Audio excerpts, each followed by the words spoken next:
Hello, hello, and welcome to another episode of the First Mind podcast. I have a very special guest with me today. I would like to introduce all of you to Miss Luba. Um, Luba is just a radiant soul, and I'm so excited to have this opportunity to talk to her and for you all to get to know her in the way that I've gotten to know her. So I'm going to give Luba the mic and let her introduce herself to you and tell you a little bit about who she is and what she does. Luba, would you like to go?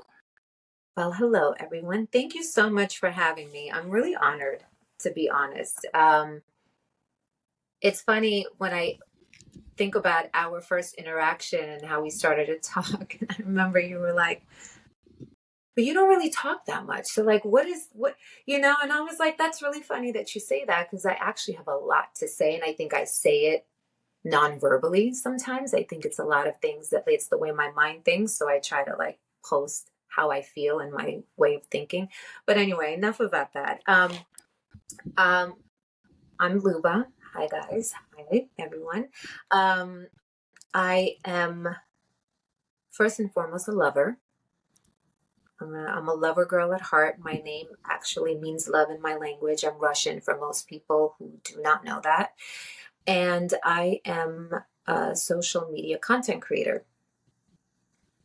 And I've been doing that for a few years now. And yeah, kind of trying to keep people inspired. And I think right now I'm in a place of healing and self love and um, wanting to make women feel good about themselves, whether it's through my posts, whether it's through fashion, whether it's through beauty, um, building that community. That's like been a big thing for me during my own healing journey. And that brings me here today with you. So, Yes. Um, I want to tell the audience a little bit about how this connection happened um, because I think it speaks to some of the things I talk about in regards to my healing journey. So, probably about a year, maybe even a year and a half ago, the buzzword was soft life, right? Everybody was talking about like, I'm living a soft life, like this is soft life. And I remember hearing the words and liking the sound of it, but not really, understanding what that meant, or at least what it meant for me.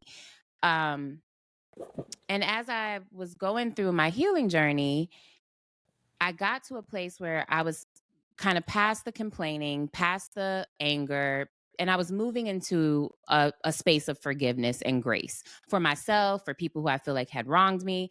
So I felt myself getting softer, if you will.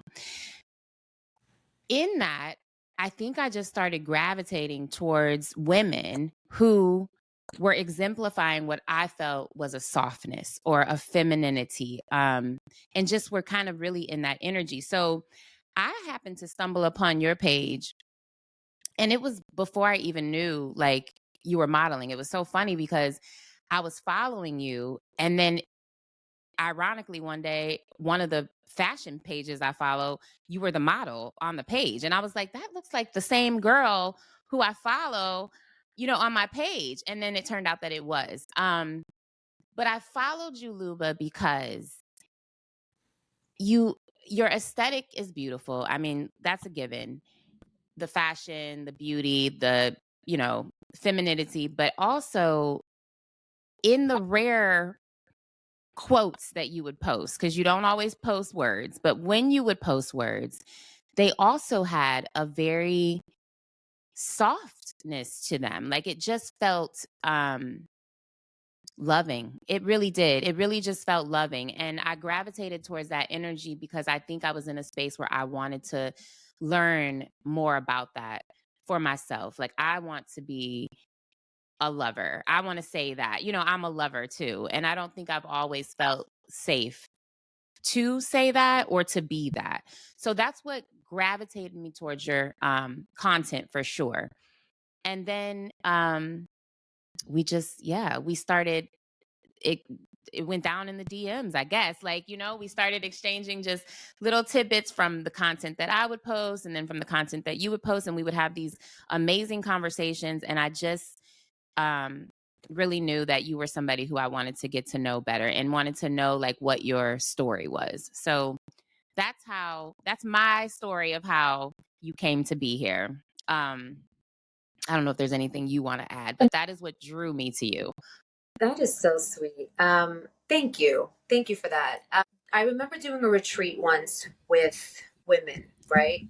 Women would sit around and they said that the reason they were in the retreat was because they've never felt safe around other women. And I remember sitting there and looking at everybody like, what do you mean? What do you mean you don't have girlfriends? What do you mean you never felt supported by a woman? What do you mean a woman was jealous of you? I couldn't wrap my brain around that because I'm such a girl's girl.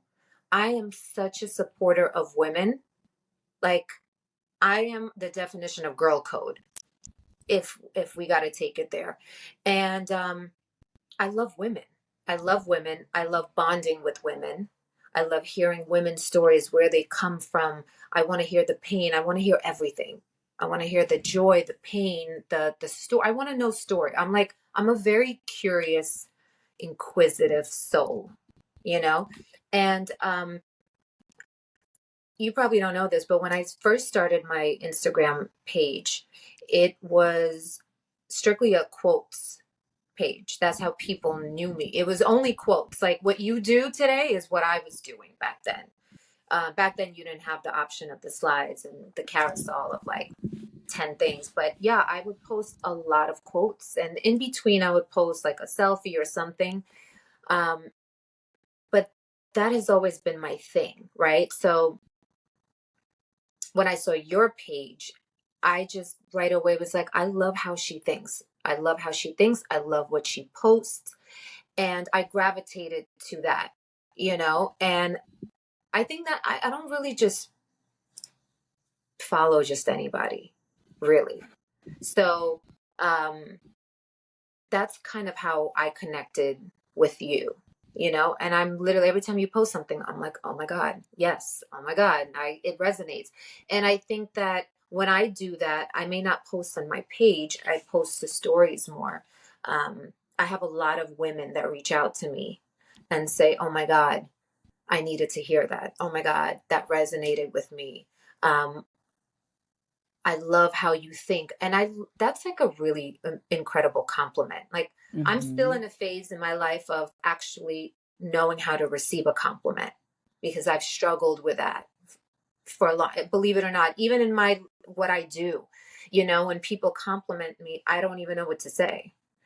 It's like that meme where it's like, you're beautiful. You're like, happy birthday. Like you don't even know what to say. You don't even know how to receive that. Right.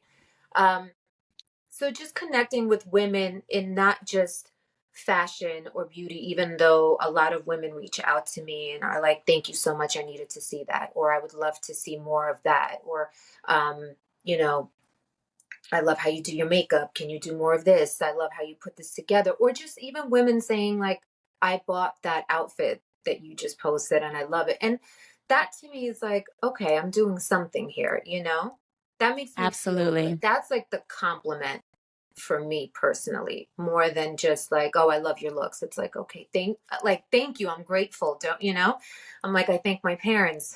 But um I love when women reach out and say to me that I made them feel, I lifted their spirits, um, I made them look in the mirror and love themselves a little more.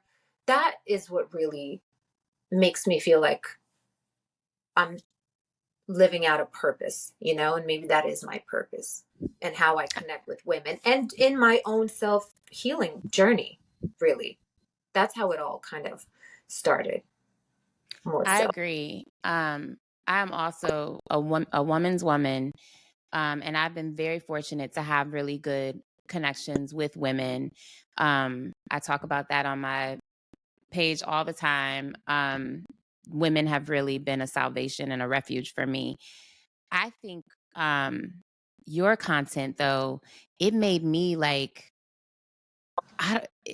it made me feel like you must have, which is going to be a segue into what our topic is for this podcast. But I was like, this girl must have like romantic love on lock. Like she just must be, because that's what the feeling, it wasn't like it was like, she must just be a love. Like she knows how to love. Like she must be an expert at loving people. Cause that's what the paid exudes.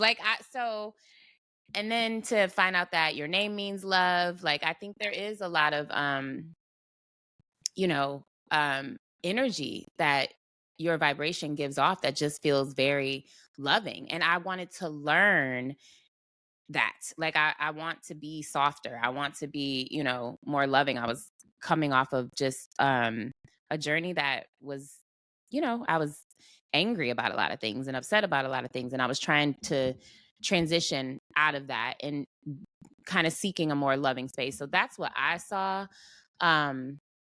So interestingly enough, we are doing this podcast episode in celebration of Sweetest Day. And if you are not from the Midwest, you probably are like, what is Sweetest Day? But I am from Cleveland, Ohio. So shout out to Cleveland.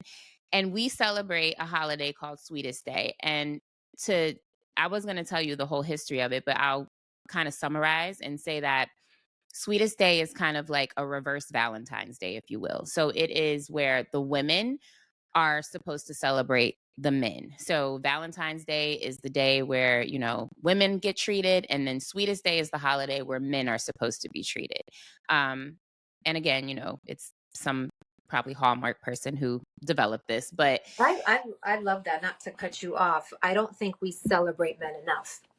So that was actually going to be kind of my introductory question to you is, have you ever like taken a man out on a date or planned a date or treated a man?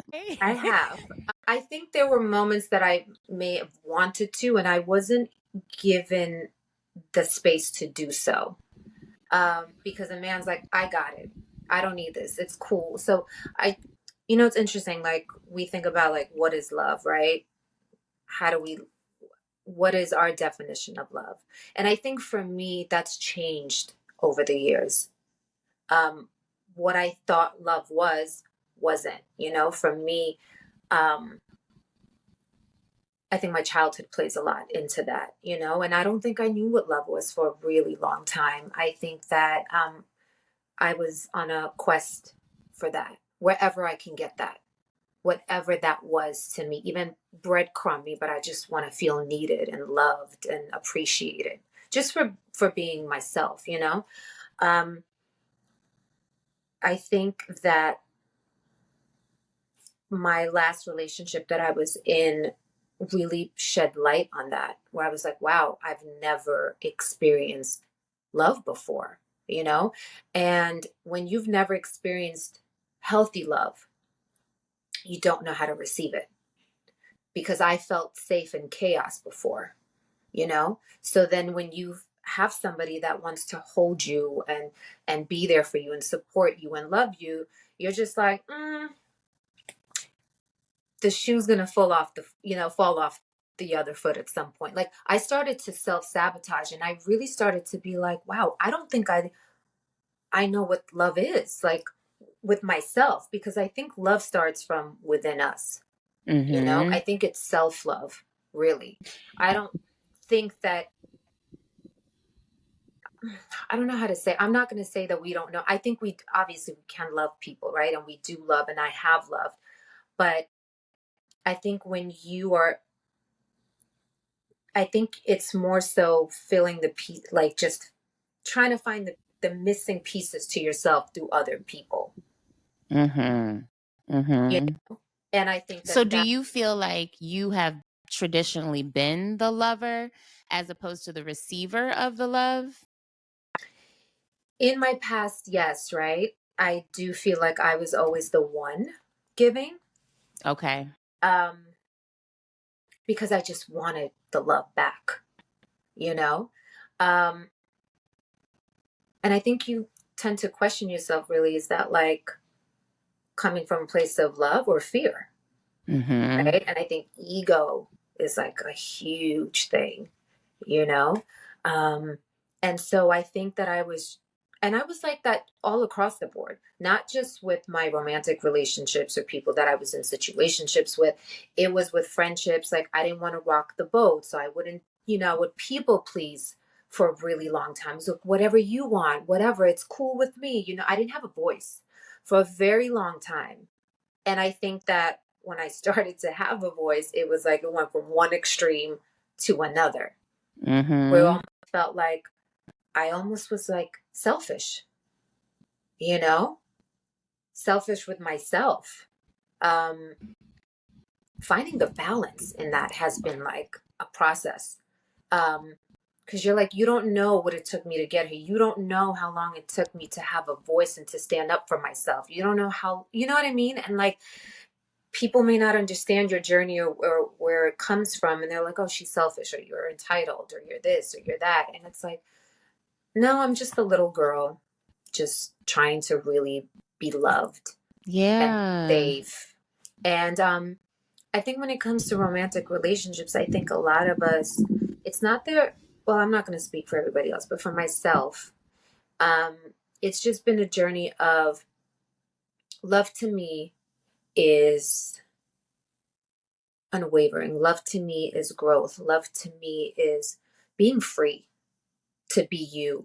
Love to me is feeling safe. And love to me is a home, but like finding a home within yourself too, I think is so important. And love is patience and just embodying all of those things, you know? I don't know. So Love is such a you've already answered question one. I didn't like I was just trying to see where you took the man on a date to, but we're gonna come oh, I'm back to sorry. that. Well, We're well, gonna come back. what I was trying to go with that was um listen, I'll go out with you and I'll pick up the tab, right? Like it's okay. You don't always have to pay.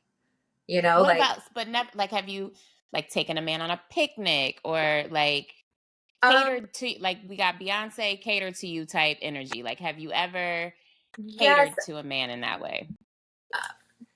I'm trying to think of like honestly like my past experiences. Um I have, but I wasn't in a space with those people to really do it the way that I would want to do it, right? And I've done things that I think that I don't want to say this because I feel like I'm going to sound crazy.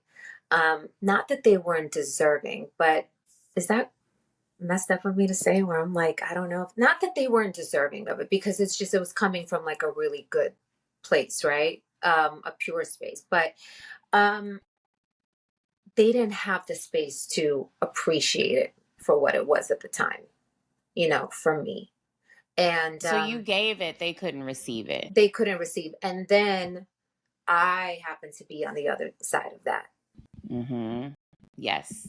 where I did not know how to receive. I had somebody who was literally giving me the whole world, and I couldn't believe it. I couldn't believe in it. It was so hard for me to trust that. So as you say that, our our opening question is who taught you how to love? Like who taught you what your definition is today of love? Who taught me how to love? I don't know if I would say I was ever really taught how to love, right? Growing up, what you see is what you believe to be what love is, right? And I would see the tumultuous relationship between my father and my mother. And I was like, oh, this is love. My dad is just like, I'll never leave you. I love you. I don't love anyone but you. And my mother could, it was just like a back and forth of, and you're just like, okay, so this is what love is, and it was pain and it was hurt and it was yelling and all of these things. And as a child, you don't have those conversations with your caretakers. They're not sitting you down and saying, well, this is what love is. I didn't understand what repair was. I've never seen repair in my life. I've seen people fight, avoid, and then 2 weeks later, everything's fine. So you don't even talk about anything. So I grew to be this person that, well, we'll get to that, but I didn't know how to apologize in my relationship, you know? And it wasn't because I didn't want to, but I think it was for, my, from a lot of my childhood, I felt like I needed to apologize in order to be loved. I needed to be Mm. the perfect child to be loved. I needed to show up a certain way. I needed to be quiet to be loved. Like, so that was to me like love is pain. So if somebody hurts, they really do love you, you know?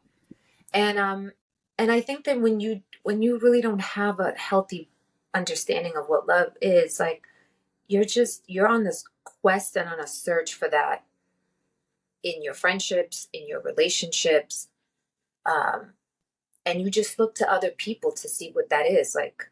You know what I mean? And so Mm-hmm. I don't really, it took me into my adulthood and probably my last relationship to really start to look at what is love. And wow, I got to experience what that is, like the purity of it. So And what would you say it is now? Like, how do you define it now? um, I think love for me is authenticity and feeling safe within myself. Mm-hmm. I never felt safe in myself. Uh, Mm-hmm. and love to me today is loving myself, like really loving myself. Before it was like, yeah, you can read scriptures, you can read books, but if you're not like implementing that into your life, what does it really mean? You Mm-hmm. know? And that's kind of where I'm at. It's more about the self-love for me more than anything right now, and the Mm-hmm. growth. But also just not only just finding a home within yourself, but I think love to me just in general is like a safe space. Like just feeling you could just kick off your shoes and be in someone's presence and not have to say a word and it's okay. You know? I think Like that's a really good definition. And I think that is what we really all are seeking, even in when I work with clients who are avoidant, like they're manipulating and trying to find ways to avoid connecting, but under that is really a desire for connection. um the avoidance comes in the fear. You talked a little bit about the fear. So um yeah, I think that that is what we all seek, is to be able to just be authentically ourselves with another human, for them to be authentically themselves. I recently read something that said love is where two people come together and make each other want to be better for yourself. Like, we're together, and the way that you love me makes me want to love myself more. mhm. I thought that Yeah. was a pretty beautiful No, definition. that is a really beautiful definition.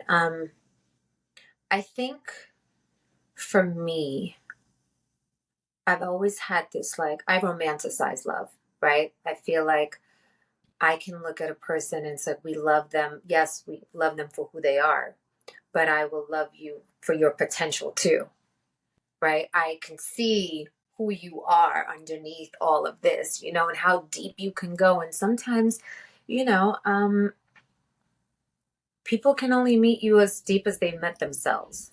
And that really is the truth, right? Um, but I think also craving intimacy, right? I think a lot of us don't really understand what intimacy is. And because we're starved of that, any little thing is like, I'm going to hold on to that. That means that it's love. Like we talk about it all the time.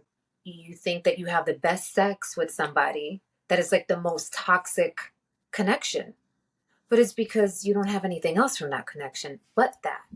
So you're going to hold on to that and be like, oh my God, this is the most incredible, but it's not. That's all you know it to be, you know? And when you don't heal that and then you go into something that is so healthy, you're just like, all right, this is boring. I need drama. And then you start to recreate the same patterns, the same cycle, because like you want to feel. So that's the only way you know how to feel. That's what feels safe to you. And I have So in expressing that, how have you managed to evolve out of that? The self-sabotaging, the chaos is love, the toxicity is love, that kind of high and low and being addicted to the changes and challenges. How have you managed to heal and evolve out of that? um I think I'm still healing, to be honest. I think I started to really get a grasp of what that is and what was happening for me when I was in my relationship. I think when my relationship ended is when the work really began for me, where I was like, wow, okay, this is what was happening. This is why it was happening. I believe that relationships are a mirror to ourselves. People always say, heal first, then get in a relationship. I don't really believe in that. I think, yes, you should be on a journey to healing, but I think that a partner is going to be your greatest healer because they will put up that mirror. You just have to be ready to do the work. If you're not ready to do the work, you just keep switching out partners because you feel like it's them, it's not you. But you're like the domino effect, really. You got to look at yourself. You know what I mean? Like, it's like change the dance that you do with somebody, not the partner. Yes. You know, Yes. I think certain people trigger certain things in you. Um, but again, self-awareness is important. I didn't have that for a long time. I was like, oh, I'm the one that's fine. Like everything, it's the other person. I'm perfect and I'm all these things and it's them. And they're emotionally unavailable. And it's like, well, because you're emotionally unavailable. There's a part of me I won't even open up to myself. I don't, who am I? Mm-hmm. That's why I'm attracting this person. Because the minute they're all in, I'm going to be like, okay, all right, let's take a step back. This is a little too much. And I remember my last relationship was like, am I afraid of commitment? Like, what, you know what I mean? Like, I used to be the girl that's like, oh, if you're in a different city, great. If it's long distance, great. I don't have to see you all the time. I can live my life. I can do you know what I mean? Like, just not to get too close. Like, that I thought Mm-hmm. was my ideal relationship. And then I got into a relationship with somebody that lived in my city and I was with them all the time. And I'm not going to lie, that was very, not weird, but it was like, okay, this is a little much. Like, let me keep a little distance. And then we ended up moving in together. And I just remember I looked at him and I just wanted to like crawl into his skin. That's how much like I wanted to be enmeshed with him. Like I didn't even want a day apart from him. And I was like, oh my God, who am I? Like this isn't, I was never this girl. But I think just finding somebody that wants to do that wants to figure it out with you. I think that's Mm-hmm. really what I'm in search for. It's like I'm never gonna have it all together all the time. I have my shortcomings. I'm working on myself, right? And I don't want somebody that's gonna appease me all the time and not say something because then you're gonna end up resenting me, you know? I want somebody who challenges me. Um, I'm a very passionate person. I always say this, like not to get into astrology, but if you know anything about it, my moon sign is an Aries. So I'm very passionate. I'm very reactive. I'm very impulsive.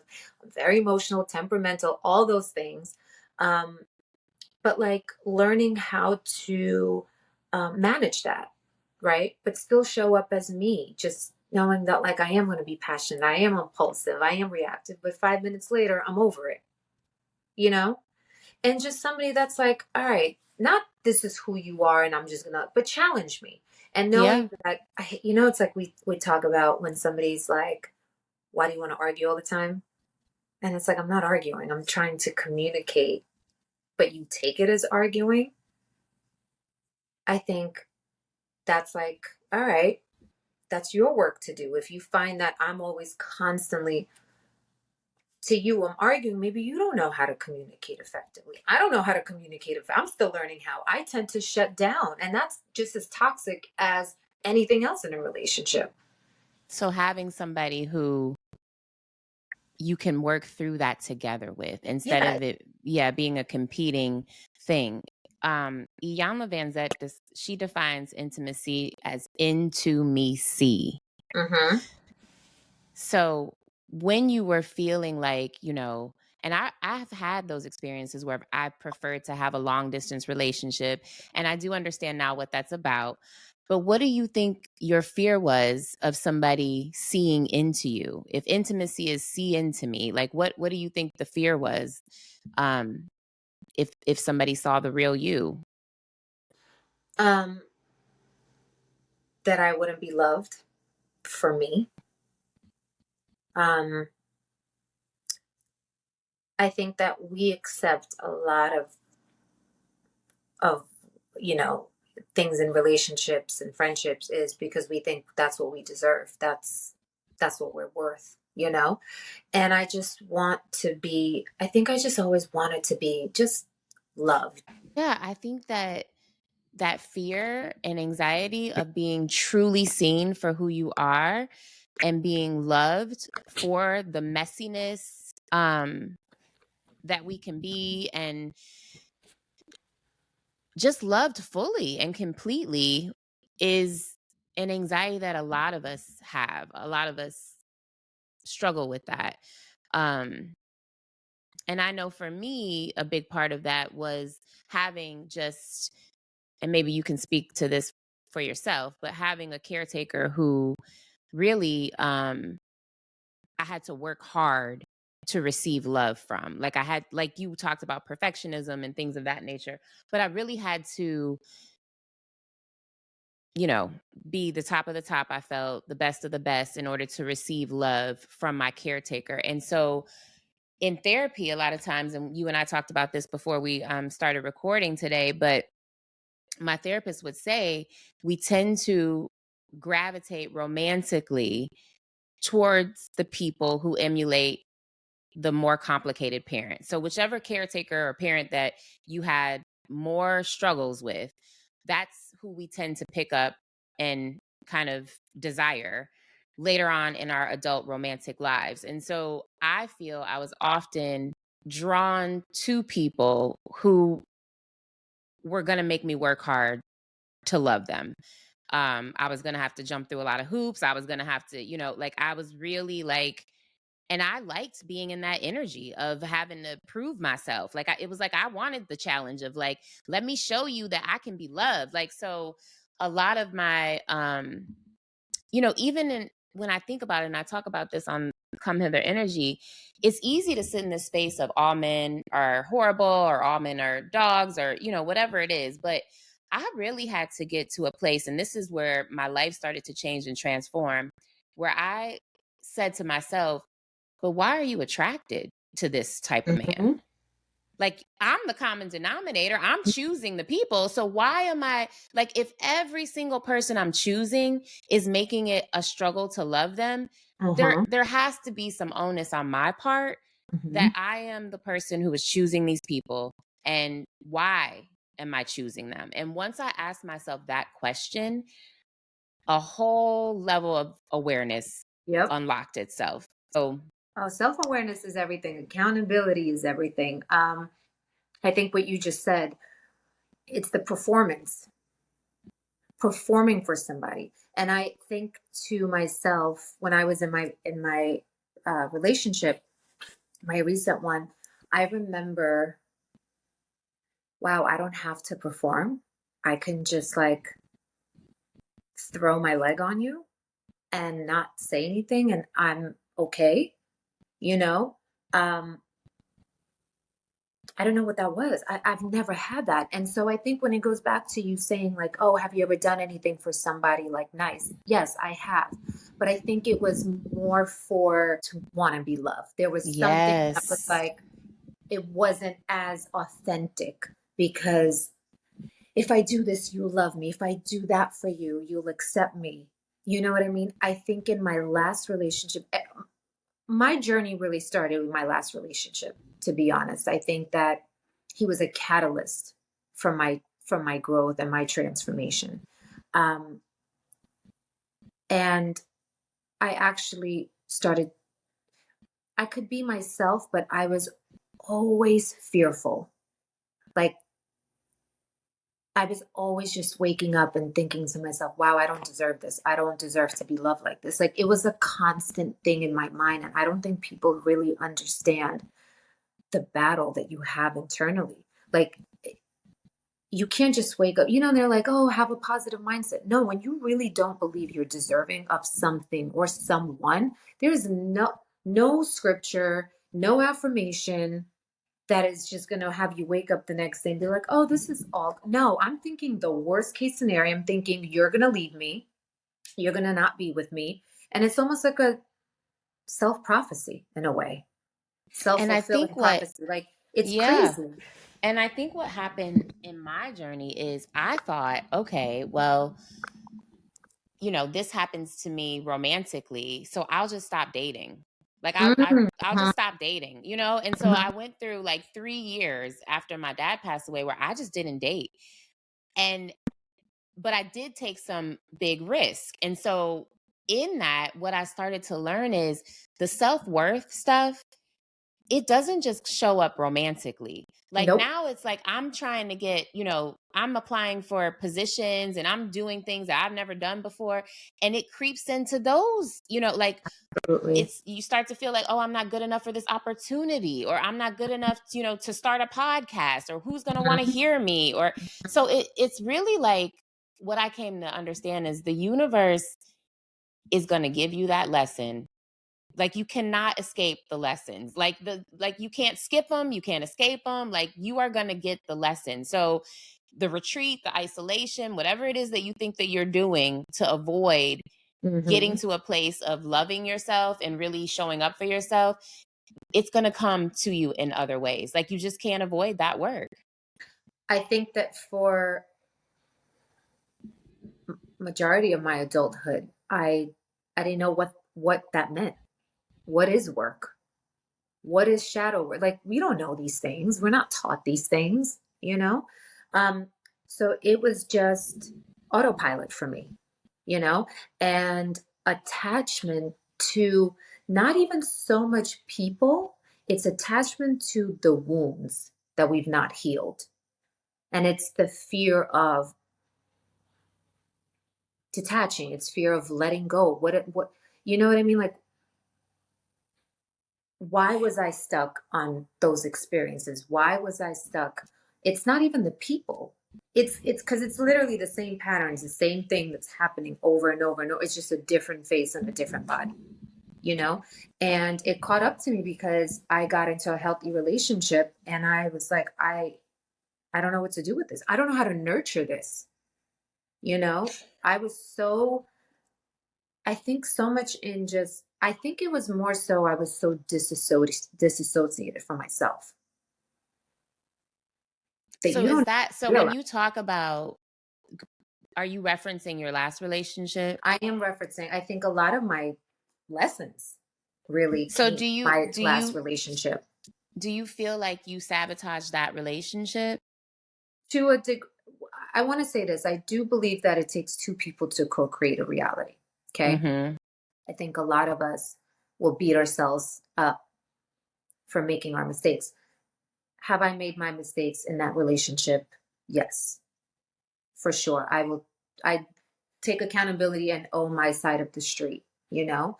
Because I think a lot of the times us women too, we're just in this society and we're just conditioned to be like, it's never our fault.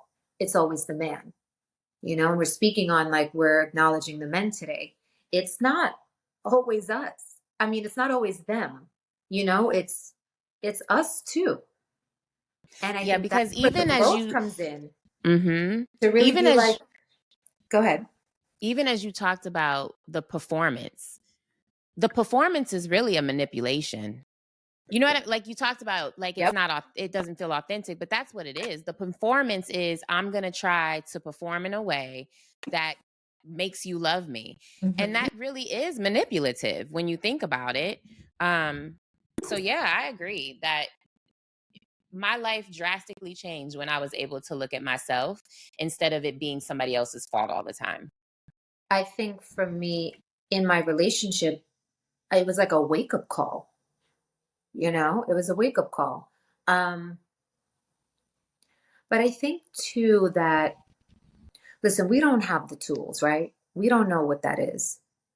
We don't understand what we understand what conflict is, but we don't understand how to repair that, you know? Um, and that's where the work really comes in. I think the best effort that you can put into a relationship with anyone, not just romantic relationships, is your relationship with self and working on yourself. I Mhm. think the better that you are with yourself, the better you show up for others. You know, the self awareness, the, just the skill set of how to manage like your emotions and um, it, just learning different things about yourself and how you can do something differently than how you've done it in the past. And not Mhm. really, for me, it was a very flight or fight mode. Like I'll run because I there's a part of me that wants you to come after me and say, don't go, you know? I don't want you to leave because at that moment, if you don't want me to leave, then I'm worthy. Then I am loved. Then you do care about me, you know? And then it's like and if you don't, then right away it's like I'm not worthy. I'm not loved. Um and you feel abandoned. And with abandonment, it's the rejection, it's the not want to be wanted, and it all comes full circle. It's all connected. You know? And I think we create it. Like Oh my God, yes. you create those feelings because that's what your brain is accustomed to.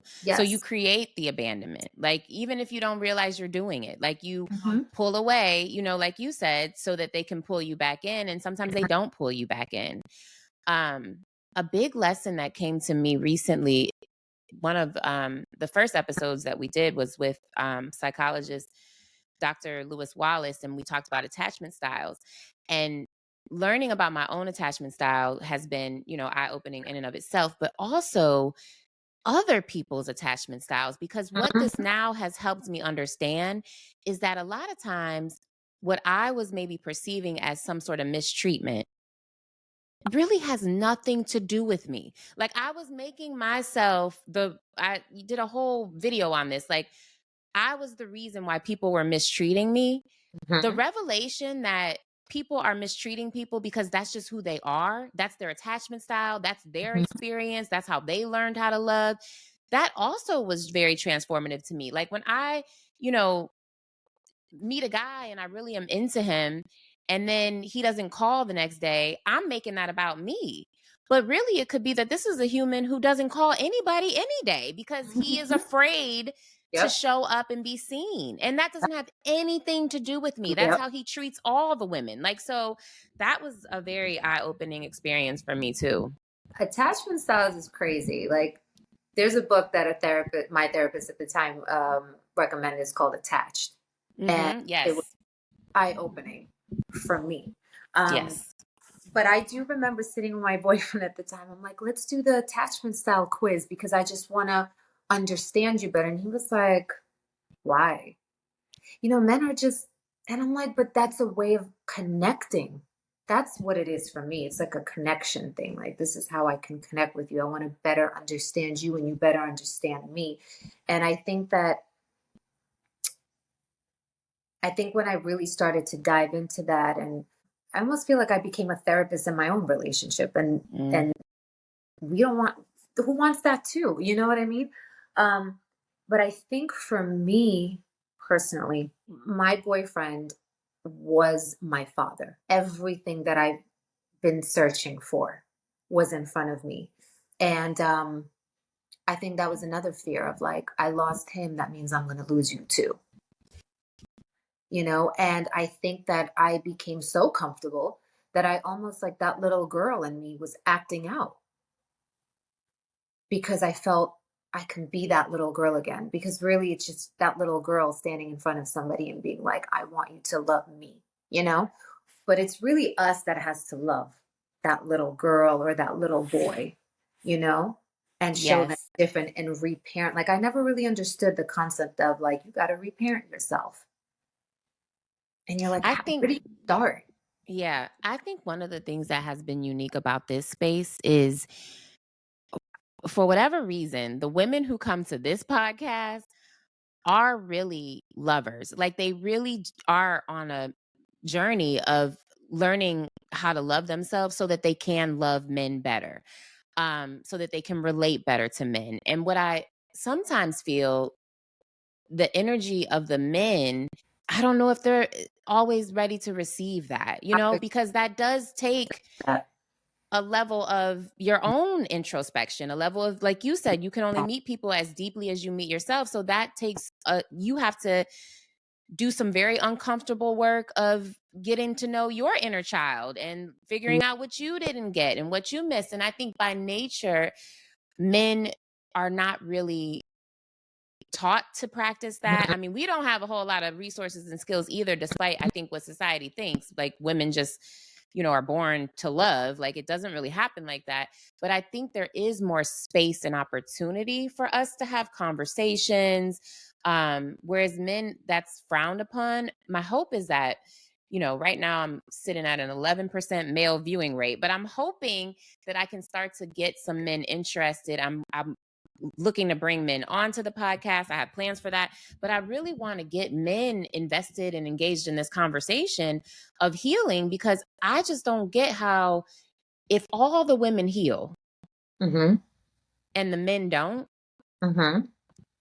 how does that work? Like that, like how do, like I guess the best way to verbalize it is there just really is no singular victory. The men can't win if the women aren't winning, and the women can't win if the men aren't winning. Like there is no singular victory. We have to be able to collectively come together. So I love what you said about, you know, parenting yourself and learning to love yourself so that you can be a better lover. And I think that, the men also have to engage in that work Well, and 100%. I think, and again, it comes back to, wanting to do something for somebody, right? And doing it and them not being able to receive it. And that's where I felt like, wow, I get to really be my authentic self, right? But my way of showing up for you or loving you, like I'm the girl that I want to put pimple cream on you when you go to sleep. I'm going to wipe your face down. I'm going to put your retainer into your mouth. Like I want to scrub your back. I want to introduce you to skincare because I think I know it all. I want to tell you how many vitamins you have to take. I want to put lotion on you. And if you miss the spot, I'm going to tell you missed the spot. And if your hair's dry, I'm going to tell you, your hair's like all of these things. But that's my way of showing up and showing you that I love and care for you. yeah, what do you think the conditions, if you will, have to be for you to be able to show up in that way, in that feminine, caretaking, nurturing way? Like, what do you think is best for you to be able to show up that way? I just have to, I feel safe. Mm-hmm. I have to feel safe. And Mm-hmm. it has to be appreciated, you know? Not to say that my relationship, he didn't appreciate, I think he did, but it was almost like, there were moments of battles of like, but I know what I want or what I need for my face more than you do. And it's like, you get what I'm saying? Just let me love you. Just Like, let why me love can't you just you. let me love you? That's my way, you know what I mean? And his way, I think, could be something different, but I think that it's really um it's really compromising on what love is, right? And in moments of where you think that I need a gift, right? I just want a hug. That's really what I need.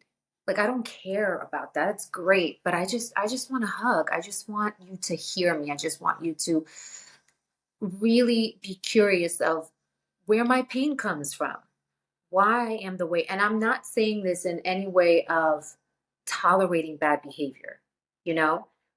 I want you to challenge me to be better. So if I am showing up shitty, you tell me that I'm showing up shitty. I don't need you to be like, all right, whatever, it's cool. No, it's not cool. You know what I mean? I want to be better, not just for you, but for myself. So if I'm not kind, tell me I'm not being kind, right? But the thing is too, like, I have so many years of this habit, right? Having patience of like, it's not going to just change overnight. It's a practice.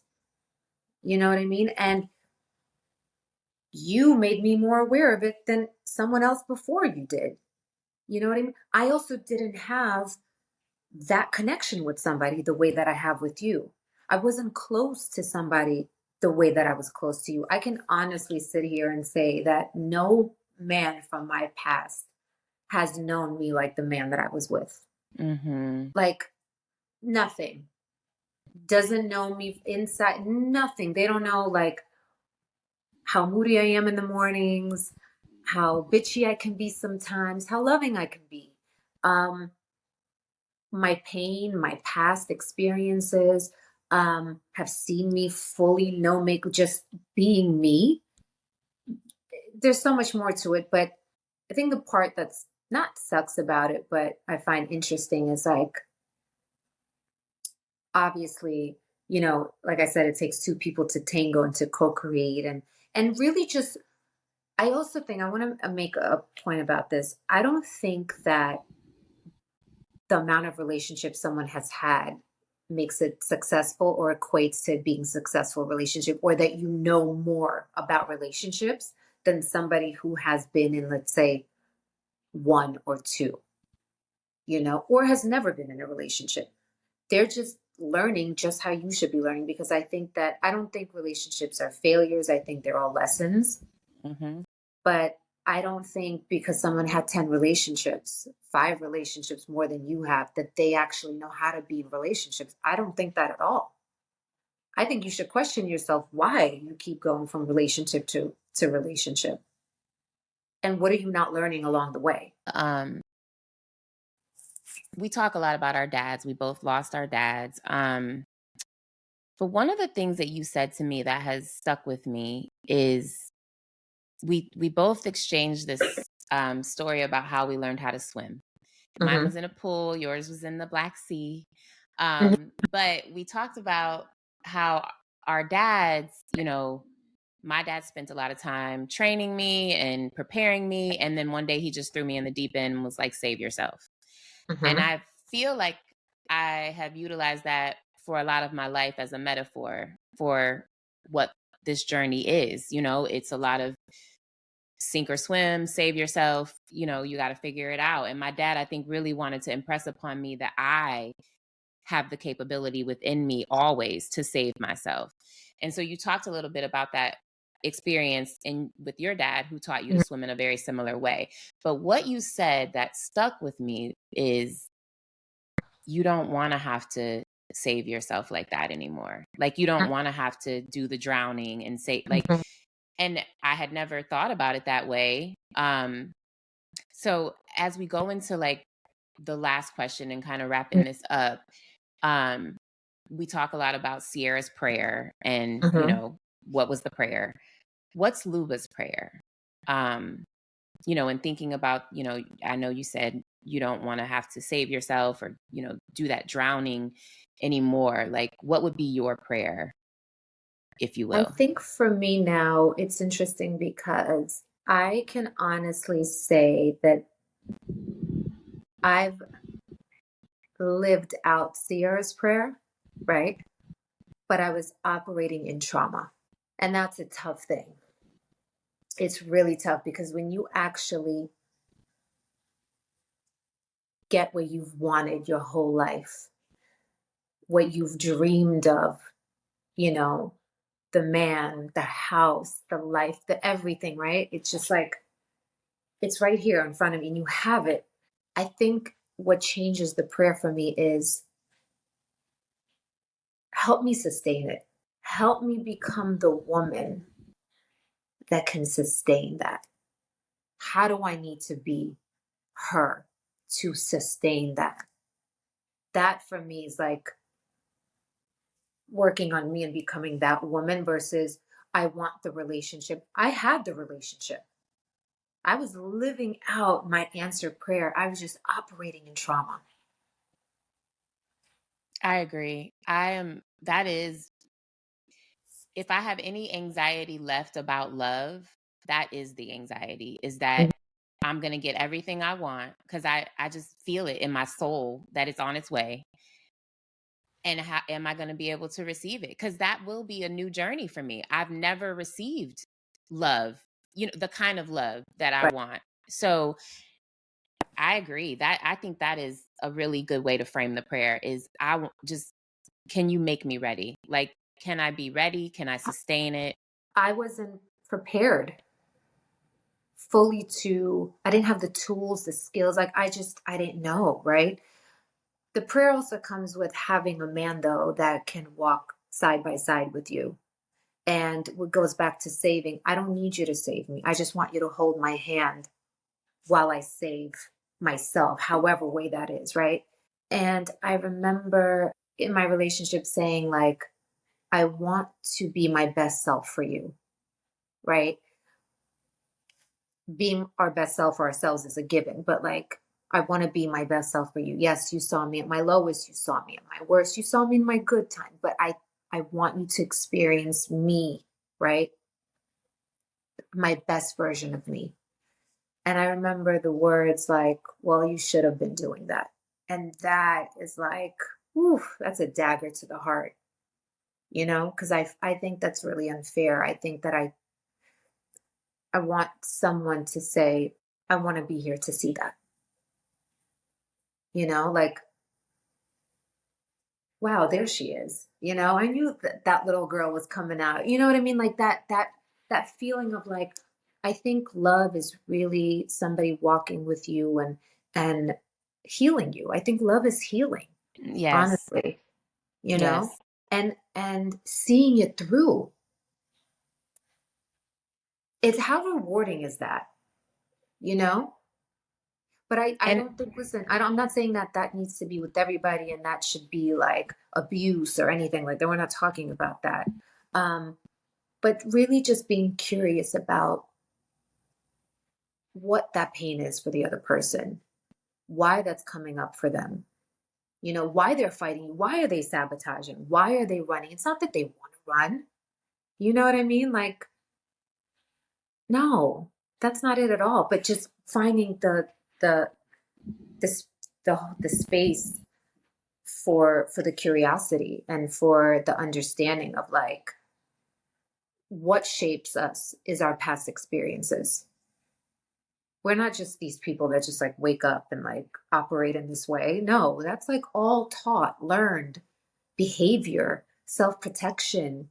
You know what I mean? mm-hmm. So just somebody being like, I see you. I see you. I see your pain. I see your trauma. I see what you went through. And I think there's nothing greater than somebody like being like, I want to be better. I want to work on myself. I want to be here. I want to be here for you. And I think I posted, it's like, find your person and thug it out with them. For Just thug it sure. out with them. Cause it's so rewarding. You can look back and be like, damn, like we really made it here. Like, wow, I didn't think I had the capacity. But you know what? You do. I think And we it's all talk about capacity, but I think that there's like, it's when you think you've done it all, there's that much more I think that you can do. That could be a game changer, you know? And I think again, it's looking to into ourselves. It's that inner work of like, how did I contribute to that? How did I participate in that? What did I do or didn't do that could have changed the outcome of this? Rather than being like, all right, you know what, this ain't working. And let me go find somebody else. Because let me tell you, the next thing is not going to challenge you maybe the same way, right? And then you're just going to be safe. And is there really growth in safety? mm-hmm. You know what I mean? Yeah, I think having the capacity to hold space for another human. Mm-hmm. Absolutely. And walk with them on the journey. I think a lot of men are invested in the physical building of a relationship, Mm-hmm. you know, like the structure, the house, the cars, the money. But the emotional work of building a relationship Mm-hmm. is a whole nother thing. Like that's a whole nother thing. It's interesting. I think you saw I posted the other day, Jay-Z's it's off his 444 album, right? The visuals. I think it's incredible. I think everybody should watch that. Um, the transparency between men in a room and the honesty and the growth. And him saying, I'm from Brooklyn, I'm from here, and I'm from there, and I saw this, and I've been shot at, and all these things. He's like, I have never in my life understood how difficult it is to do what I had to do to rebuild a relationship. Like, you don't know how to do that. Most people walk away because that's just the easy thing to do. You know, you just find that you think it's easier to build it somewhere else, but okay, the foundation crumbles, right?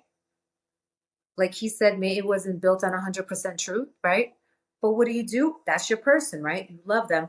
You pick up the bricks and you rebuild. And that may be even stronger than how it was the very first time. You know what I mean? And like, how Mm-hmm. rewarding is that? Because like we said, you can't escape the lessons. So Yes, if your structure failed because you didn't have the capacity to do the emotional work and you just leave the relationship and move yep. to another relationship, the pattern's going to repeat itself. In a You're different way, never, but it's yeah. gonna, yeah, Yep. Yeah, it for always sure. does. And it's just, I think it also made me question. I think you probably agree to this. It's like, when we say we love hard, is that a trauma response? I've had to really sit with that too. So that brings me to the last question, Okay. which is it more important to love or to be loved? I say to love. Why? I think to love. There's no, it's interesting because I feel like to love and to be loved goes hand in hand, Mhm. you know? But I think love is the most powerful thing that you can give somebody. Truly. I think when people are like, love is not enough, I don't believe in that actually. I think love is enough. I think with love comes accountability and forgiveness and commitment, and love is a decision. I think a lot of us think that love is a feeling, and that's why it's so fleeting for most of us. When we don't feel it, it's like, oh, this ain't working. But love is a decision and a choice that you make every single day. Whether you like somebody or not, whether you love them or not, you're just like, all right, I made this decision, I love you, and you decide to do that on it's every day, um but it's I can't imagine like leaving this earth and not feeling like I loved. And I want somebody to feel that love, like to break into my heart and to like really feel what that is like to be loved by me. That is Mm. really rewarding to me, honestly. Because I'm a lover. Like, and I've loved and I've never been loved back, and that's okay too. But I just know that I loved. That's And beautiful. that to me is important. Because it's embedded in me. It's my name, it's who I am at the root. And I think love can heal. And I just want to be able to heal someone, however way. Who But came up with your name, Luba? Who named you? Your mom or your dad? so my grandmother actually. Oh wow. Originally my mother said they wanted to name me Maria. I was like, no. And my grandmother was like, please name her Luba. Like it would really mean a lot and all these things. And so they named me after what she asked. And my grandmother passed away when I was 6 months old. So I never even got to meet her. But I'm like, I that's who I am. I know I come off really, I don't think I look very approachable sometimes. I have a very like resting, almost bitch face. I don't smile. People are always like, It's like the number one annoying question. It's like, why don't you smile? It's like, I'm smiling on the inside. Let me just Mhm. be, But I I love and I want to give love and I want to feel love too, you know? But I don't know. I think loving is way more important to me. I've never gotten resting bitch face vibes. Aw. I never have. Like immediately, like I said, I was drawn to your content because I feel the love. Like um I feel that energy from your content. So yeah, I've never felt like that. But what I am thankful for in this conversation is for other people to hear and see that side of you, because I think sometimes the men, they are confused. Like they don't know, you know what, like they don't take the risk or the chances because they do think, well, you know, she's going to she's the type of woman who's behaved this way. And so for you to come on this episode and just be so vulnerable about, you know, your journey through healing and loving yourself and being able to hold space to love other people, I think helps to just normalize, like, we're all human. Like, we're Mhm. all just, you know, it may sound cliche, but we're really all just walking each other home. Like, we really are. And the more grace we can have on that journey for one another, the instead of the, like, I hate where we are in this gender war right now. Like it it's so disheartening to me to see men and women, you know, fighting in this way and manipulating each other in this way. And just, you know, I'm hopeful that just even in this little hour of an episode, somebody will be inspired, you know, to I mean, I hope so. I think we're all, just like you said, walking with each other on this journey, right? And just mhm. trying to live out this love experience and just really embody what it is to love, you Because we know? all want it, man We or all want woman. it. We all Absolutely. want it. So it's always been just so curious to me for everybody to want something and for it to still be so hard. You know what I mean? Because I just think that, again, some of us, a lot of us, have never felt it. Yeah. Well, I felt it on this episode. Thank Aw. you so Thank you much so much for for me. thank you for showing up and being authentic and having this conversation. Oh I'm my God, I so could talk about love all day. I know, and we had a whole conversation before. We even started recording, and I feel like when I stop recording, we're going to talk some more. But what I Right? do hope, Luba, is that you will come back, you know, again on this I would love to. podcast and talk. We can have more conversations about love. I would love to maybe, you know, get some men on here and get their take, and you know, just kind of talk about what that experience is for them as well, because I think the men have a lot to say too, and maybe just haven't had the space to do that. So if you're a man and you're listening or watching this, you know, reach out if you're interested in coming on the podcast, because we absolutely do want to hear your stories too. So that's it for this I, I episode. I will just add this. I love those seeing a lot more men be open to therapy, to self improvement, self betterment. Um, we didn't have that before. Like, that was unheard of. You never even seen that. You never heard a man talk about them going to therapy. Like, and I love to see it. I love to see men really just want to heal and holding space for them to do so. I think it's beautiful.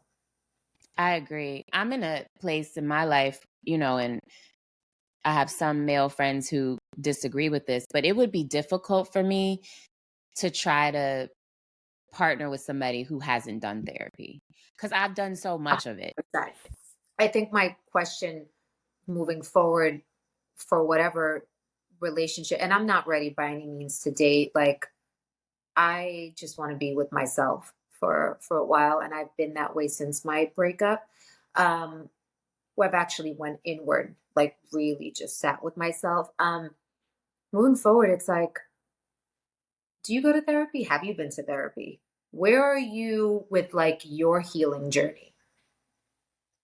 you know? I think that is so important because Yeah, it's like when you start to evolve and somebody's here, it's like, what do you really, it's hard. it You is. want And to I be here think, with somebody in alignment. and I've learned that, your cognitive abilities do not necessarily match your emotional ability. Like, so you can be extremely intelligent cognitively and Hmm. still be really low in terms of your emotional quotient, like, the capacity to love. And so, yeah, I think for me, I love intelligent conversations, but I Hmm. also need to be able to connect with a human in a emotional way. Like I need you to have some fidelity to your own healing, your own journey. So And just yes. understanding that most people, I mean, a lot of us, we all come into our relationships with our past experiences that we've not healed from or even acknowledged, and we both bring that into all our insecurities, all our shit. And the person that is like the closest to you and the like you're the most intimate with is who's going to bring that out in you just for Hmm. you to heal. And I hope that you bring that out in them too. And two people are like, you know what? We've learned toxicity, but we can unlearn that and we can learn healthy because I truly believe that. I truly believe that you can learn healthy and not always just be like, oh, well, this is toxic, on to the next. Like, you know what I mean? Like, you find your person, they'll get out. Yes, I like that. So, men, you hear two women saying the gifts, all of that is beautiful, but it really is just icing on top of a cake Hmm. where you have done the work, because the work is what's going to sustain the relationship. We'll make the money.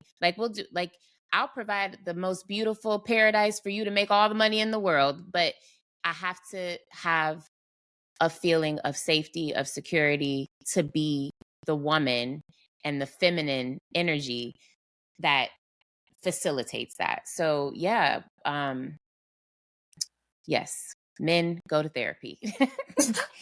And That, Luba, thank you. thank you so much. I will never end this conversation. I So know like there's so much to talk about. there is, but you're gonna come back, and I'm just so grateful to have you, and thank you for, Thank you for like I having said, being vulnerable and doing this with me. Thank So you. Thank you for giving me the safe space to do so, yeah. making me feel you know, like I can show up authentically myself, which I So know make most people are sure like, who is she? you follow Luba. You can follow her on Instagram. Is there anything else you want listeners to know about you? Anything you got coming up, or anything you want? No, just know that we're all healing and we're all in this together. And I just want to create that safe space and that community for other women and men to feel safe in my presence in that way, and we're all just here living out this human experience together. So it's all about love. Let's spread Yes. love. Let's give love. I'm all about that. So, yeah. Thank you, everybody, for tuning in. And I Thank will see you. you on the next episode of The First Mind. Take care. Bye bye.